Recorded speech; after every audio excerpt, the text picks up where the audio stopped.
and welcome to Storytime in the Treehouse by Treehouse Discoveries.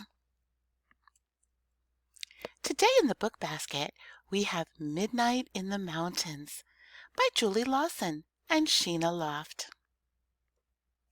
It's quiet in the mountains, so quiet I hear the hush of falling snow.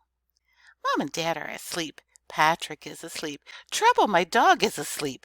For once, he doesn't snore. But I'm too excited to sleep tonight. It's my first night in the mountains. It's quiet in the mountains. So quiet, I hear the brush of wings. This morning we made snow angels. We tried to build a snowman. We tried to have a snowball fight. But in the mountains, snow is powdery. It floated from our hands like the fluffy seeds of fireweed.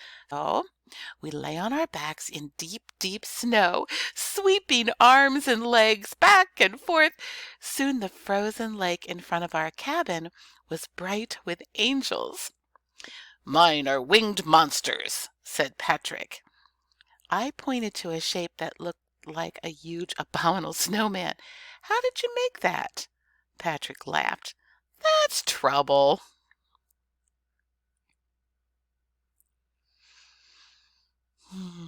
It's quiet in the mountains. So quiet, I hear the cold. So cold, the snow squeaked when we walked on it. So cold, my eyelashes tickled with frost. Trouble dashed around trying to keep his paws out of the snow. His fur got tangled with icicles. The cold made him sneeze. I'm worried about frostbite. How does frost bite, I wonder? How cold is the coldest cold? Cold enough to make frost flowers. I saw them today, draping the branches like lacy shawls. I saw ice crystals, too, dancing in the sun. It's quiet in the mountains. Quiet as the color white. Do you see it? Today we counted 3 colors, blue, black, and white. "We forgot rainbows," I said. Patrick gave me a funny look. "We haven't seen a rainbow." I pointed to the row of icicles hanging from the eaves of our cabin. Rainbows shimmered in the sunlight. Dad broke off an icicle and gently tapped the others, making music in the ice. It's quiet in the mountains. So quiet, I hear the rush of a fast-moving stream. Do you see them?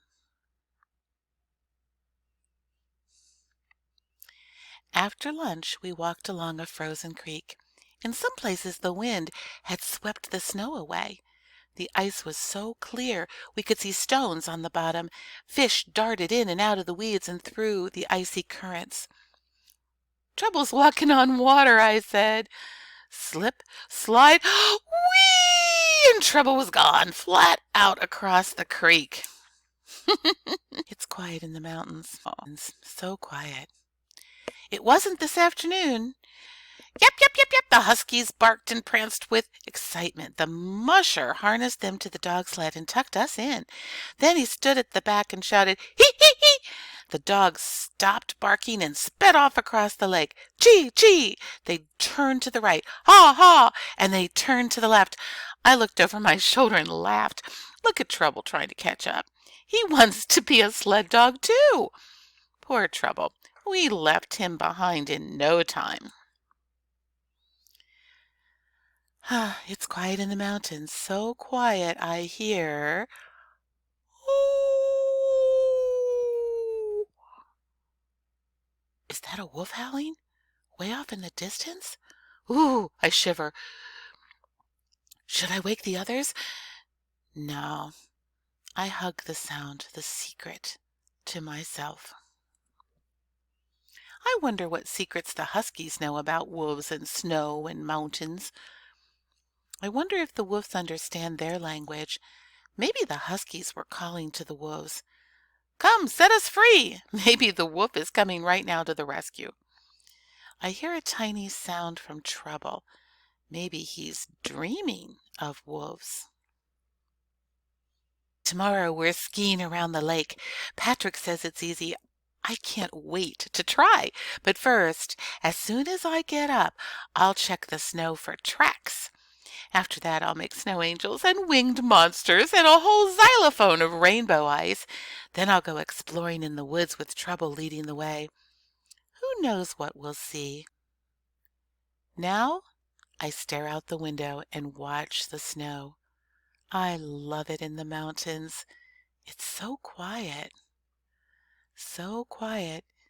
I think I hear the earth breathe. I'm sure I hear the crackle of stars.